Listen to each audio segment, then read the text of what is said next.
Hello friends, welcome to my YouTube channel smart study GS में। दोस्तों, आज हम इस वीडियो में जीएस के 25 महत्वपूर्ण क्वेश्चनों को सॉल्व करेंगे जो आपकी प्रत्येक परीक्षा के लिए महत्वपूर्ण होंगे। दोस्तों चलिए आगे बढ़ने से पहले आप चैनल को, अगर आपने चैनल को सब्सक्राइब नहीं किया तो आप पहले चैनल को सब्सक्राइब कीजिए, और अगर वीडियो दोस्तों आपको पसंद आए तो अंत में वीडियो को लाइक कीजिए और दोस्तों वीडियो को ज़्यादा से ज़्यादा शेयर कीजिए। तो चलिए फ्रेंड्स, पहले क्वेश्चन की ओर बढ़ते हैं, क्योंकि पहला क्वेश्चन है आपका, विश्व वन्यजीव कोष का मुख्यालय कहाँ स्थित है? ऑप्शन ए ग्लैंड स्विट्जरलैंड, और ऑप्शन बी जिनेवा स्विट्जरलैंड, और ऑप्शन सी जकार्ता इंडोनेशिया, और ऑप्शन डी मनीला फिलीपींस। तो चलिए फ्रेंड्स, अपना आंसर दीजिए फटाफट। दोस्तों इसका राइट आंसर है ये ऑप्शन ए। दोस्तों जो अधिकांश मुख्यालय होते हैं यानी हेडक्वार्टर होते हैं वो होते हैं स्विट्जरलैंड जेनेवा, लेकिन जो विश्व वन्यजीव कोष का मुख्यालय है ये है ग्लैंड स्विट्जरलैंड। तो अच्छे से ध्यान रखिएगा। क्वेश्चन नंबर दूसरा है, माता टीला परियोजना किस नदी पर निर्मित है? ऑप्शन ए चंबल नदी पर, और ऑप्शन बी साबरमती नदी पर, और ऑप्शन बी सी बेतवा नदी पर, और ऑप्शन डी ब्यास नदी पर। तो चलिए फ्रेंड्स, अपना आंसर दीजिए फटाफट। दोस्तों इसका राइट आंसर है ये है ऑप्शन सी बेतवा नदी पर। क्वेश्चन नंबर तीसरा, हड़प्पा कालीन स्थलों में से किसमें नालियों के निर्माण के लिए लकड़ी का प्रयोग किया गया था? ऑप्शन ए लोथल, और ऑप्शन बी कालीबंगा, और ऑप्शन सी चन्हूतरों, और ऑप्शन डी आलमगीर। तो चलिए फ्रेंड्स, अपना आंसर दीजिए फटाफट। दोस्तों इसका राइट आंसर है ए ऑप्शन बी यानी कालीबंगा में। क्वेश्चन नंबर 4 है, इंडिया गेट का निर्माण किस गवर्नर जनरल के शासनकाल में किया गया था? ऑप्शन ए लॉर्ड रिपेन, और ऑप्शन बी लॉर्ड कैनिंग, और option C Duke of Connaught, और ऑप्शन डी लॉर्ड इरविन। तो चलिए फ्रेंड्स, अपना आंसर दीजिए फटाफट। दोस्तों इसका राइट आंसर है A option C Duke of Connaught. और दोस्तों ये आधारशिला इसकी कब रखी गई थी? ये रखी गई थी 1921 में। क्वेश्चन नंबर 5 है, एशिया की सबसे लंबी नदी कौन सी है? ऑप्शन ए वांग हो नदी, और ऑप्शन बी यांग टीसी नदी, और ऑप्शन सी ब्रह्मपुत्र नदी, और ऑप्शन डी यांग तीजी नदी। तो चलिए फ्रेंड्स, अपना आंसर दीजिए फटाफट। दोस्तों इसका राइट आंसर है ए है ऑप्शन डी यांग तीजी नदी। जो दोस्तों ये कहाँ बहती है? ये बहती है चाइना में, और दोस्तों इसकी लंबाई है ये है 6300 किलोमीटर। क्वेश्चन नंबर 6 है, एक मुद्रा में एक व्यक्ति बाघ से लड़ता हुआ दर्शाया गया है, यह मूर्ति किस स्थल से प्राप्त हुई है? ऑप्शन ए बनावली, और ऑप्शन बी कालीबंगा, और ऑप्शन सी मोहनजोदड़ो, और ऑप्शन डी लोथल। तो चलिए फ्रेंड्स, पर आंसर दीजिए फटाफट। दोस्तों इसका राइट आंसर है ए ऑप्शन सी मोहनजोदड़ो से। क्वेश्चन नंबर 7 है, सिंधु सभ्यता को निम्नलिखित में से किस नाम से जाना जाता है?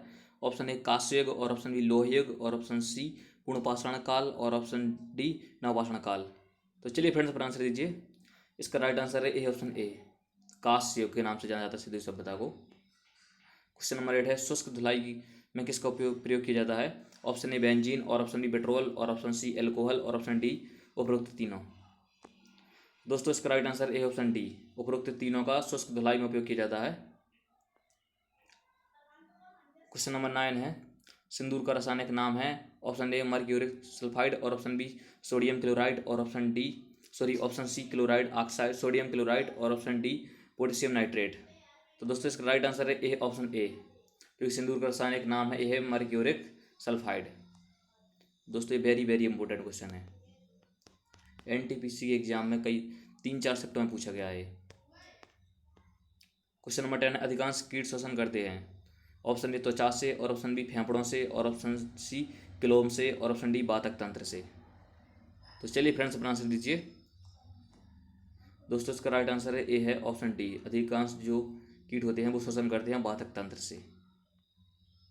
क्वेश्चन नंबर 11 है, सदन को स्थगित करने का अधिकार किसके पास है? ऑप्शन ए प्रधानमंत्री के पास, और ऑप्शन बी सदन के अध्यक्ष के पास, और ऑप्शन सी सदन के पीठासीन अधिकारी के पास, और ऑप्शन डी राष्ट्रपति के पास। तो चलिए फ्रेंड्स, अपना आंसर दीजिए फटाफट। दोस्तों वेरी वेरी इंपॉर्टेंट क्वेश्चन है, कई बार एग्जाम पूछा गया है। तो चलिए फ्रेंड्स, अपना आंसर दीजिए फटाफट। दोस्तों इसका राइट आंसर है ए है ऑप्शन सी, यानी सदन को स्थगित करने का अधिकार है यह पीठासीन अधिकारी के पास। दोस्तों सदन के अध्यक्ष के पास नहीं है अधिकार, ये मार्क गलत मत कर दीजिएगा। क्वेश्चन नंबर 12 है, भारत में अंग्रेजी शिक्षा नीति किसने लागू की थी? ऑप्शन ए लॉर्ड मैकाले, और ऑप्शन बी लॉर्ड रिपन, और ऑप्शन सी लॉर्ड कैनिंग, और ऑप्शन डी लॉर्ड इरविन। तो चलिए फ्रेंड्स, अपना आंसर दीजिए फटाफट। दोस्तों इसका राइट आंसर है ए ऑप्शन ए, जो अंग्रेजी शिक्षा की शुरुआत की थी भारत में ये की थी लॉर्ड मैकाले ने। क्वेश्चन नंबर 13 है, भारतीय पंचवर्षीय योजना प्रणाली किस देश की योजना प्रणाली पर आधारित है? ऑप्शन ए ब्रिटेन, और ऑप्शन बी सोवियत संघ, और ऑप्शन सी अमेरिका, और ऑप्शन डी दक्षिण अफ्रीका। दोस्तों इसका राइट आंसर है ए ऑप्शन बी, सोवियत संघ, जो कि वर्तमान में रूस के नाम से जाना जाता है। क्वेश्चन नंबर 14 है, ह्वेन किसके शासनकाल में भारत आया था? ऑप्शन ए हर्षवर्धन, और ऑप्शन बी चंद्रगुप्त प्रथम, और ऑप्शन सी चंद्रगुप्त द्वितीय, और ऑप्शन डी समुद्रगुप्त। तो चलिए फिर से अपना आंसर दीजिए फटाफट।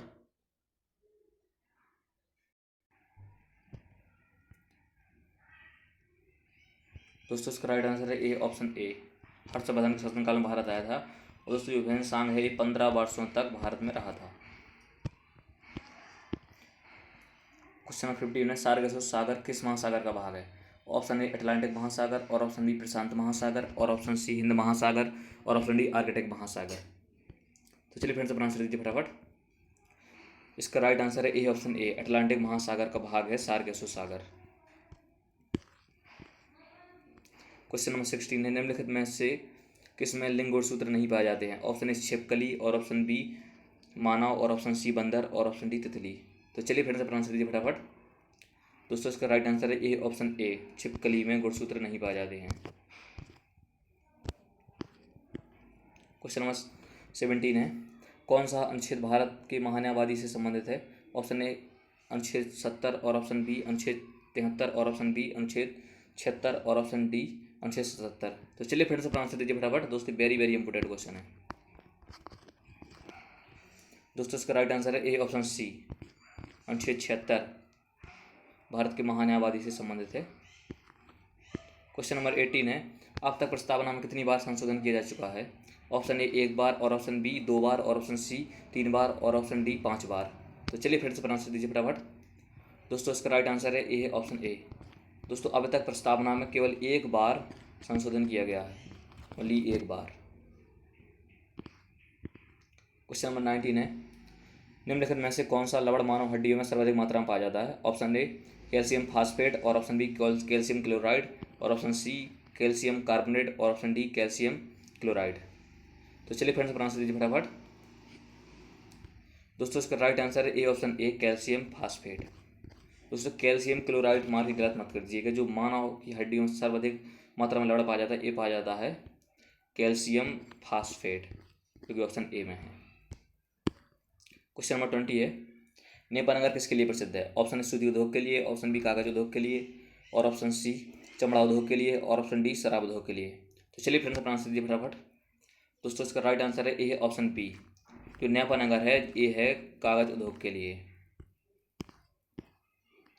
क्वेश्चन नंबर 21 है, इनमें से किसे अब तक अर्जुन पुरस्कार नहीं दिया गया है? ऑप्शन ए स्मृति मंधाना, और ऑप्शन बी विराट कोहली, और ऑप्शन सी ईशांत शर्मा, और ऑप्शन डी रविंद्र जडेजा। तो चलिए फ्रेंड्स अपना आंसर दीजिए फटाफट। दोस्तों इसका राइट आंसर है ए ऑप्शन, दोस्तों सॉरी ए, इसमें चारों को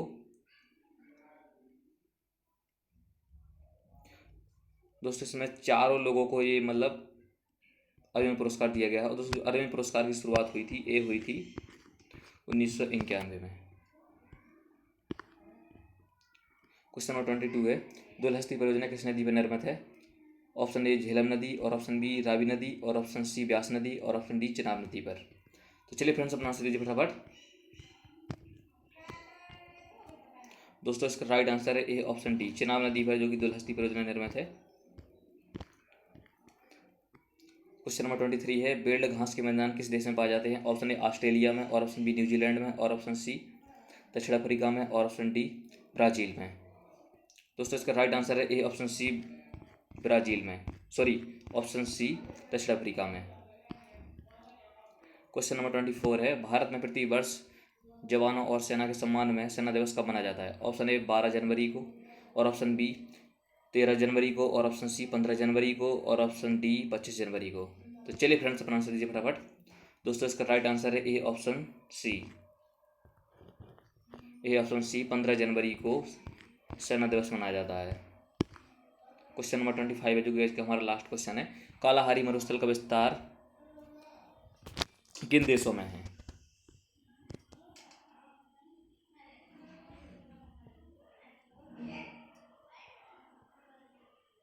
किन देशों में है? ऑप्शन ए बोत्सवाना, और ऑप्शन सी चिली, और ऑप्शन सी अर्जेंटीना, और ऑप्शन डी लीबिया। तो चलिए फ्रेंड्स अपना आंसर दीजिए फटाफट। दोस्तों इसका राइट आंसर है जो कि कालाहारी मरुस्थल का विस्तार है, ये है बोत्सवाना। और दोस्तों ये बोत्सवाना बस में नहीं है, ये है बोत्सवाना और ये है नामीबिया। नामीबिया, नामीबिया में भी है और दोस्तों ये है साउथ अफ्रीका में भी है। 3 देशों में दोस्तों इसका विस्तार है कालाहारी मरुस्थल का, कि बोत्सवाना, नामीबिया और दक्षिण अफ्रीका। और दोस्तों ये मरुस्थल लगभग 9 लाख वर्ग किलोमीटर में फैला हुआ है, 9 लाख वर्ग किलोमीटर में फैला हुआ है। तो चलिए फ्रेंड्स, मिलते हैं अगली वीडियो में। जय हिंद, जय भारत। दोस्तों अगर आपको वीडियो पसंद आए तो वीडियो को लाइक कीजिए और चैनल को दोस्तों सब्सक्राइब कर लीजिए और दोस्तों वीडियो को ज़्यादा से ज़्यादा शेयर कीजिए। और दोस्तों हमें कमेंट में जरूर बताइए कि आपने 25 क्वेश्चन में से कितने क्वेश्चनों को सही आंसर दिया है। जय हिंद, जय भारत।